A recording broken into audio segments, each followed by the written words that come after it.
I think studios are having a real problem right now deciding what films they should or shouldn't make.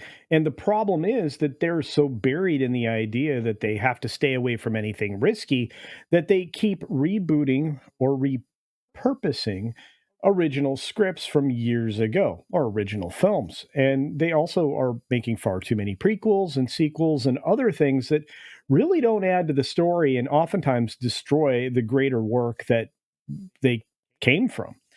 And I'm speaking specifically about a film that I don't think anybody was looking forward to, and that is the follow up to Gladiator. Does anybody want a Gladiator too? I don't think I do. But it's got some bigger problems. And of course, we're going to talk a little bit about budgets. And speaking of budgets, if you wouldn't mind spending a little of your budget at beachpunk.us. That's right. I sponsor myself with all of the amazing gear that you can get from the website itself, which consists of all kinds of things from mugs to hats to water bottles to shirts to, well, even shoes.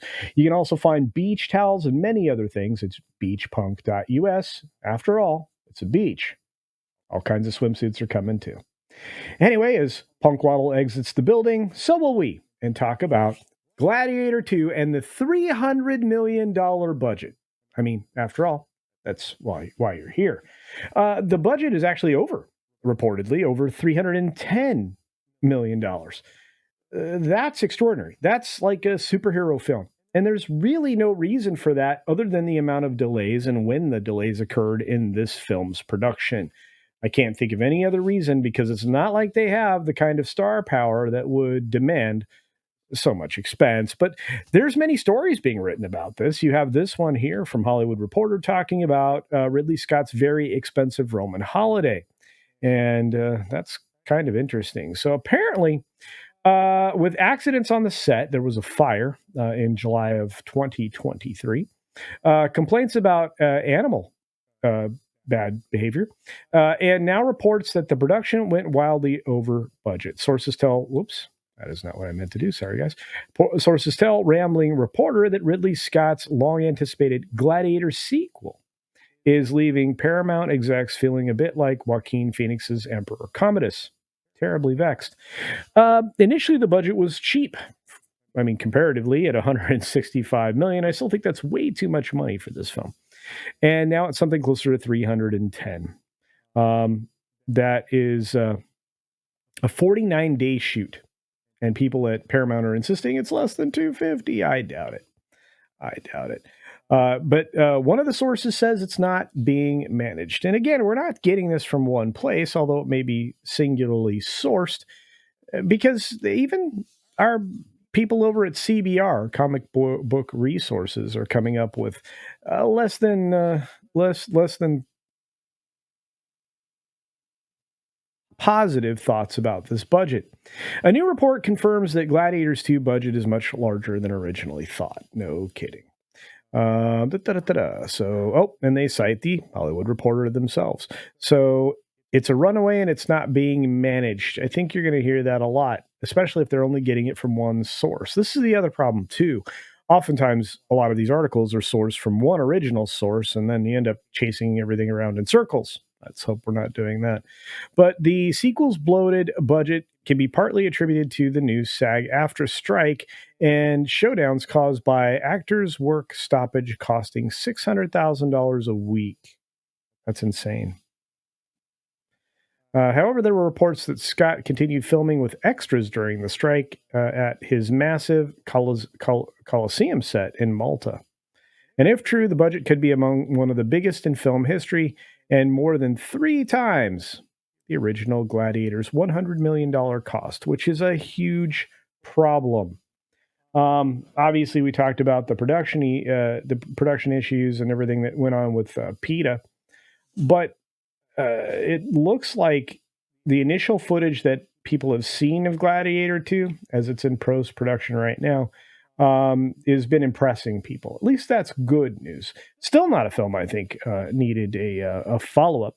And as they note here, Paul Mescal is in the lead role, as Lucius Verus, a young man looking to emulate the journey of Maximus Meritus, who was Russell Crowe's character, General Maximus. You get to probably the best actor in here, which is Denzel Washington, who I have mad respect for. I think he's one of the best actors out there. But the plot is set about 15 years after the death of General Maximus, and it's going to include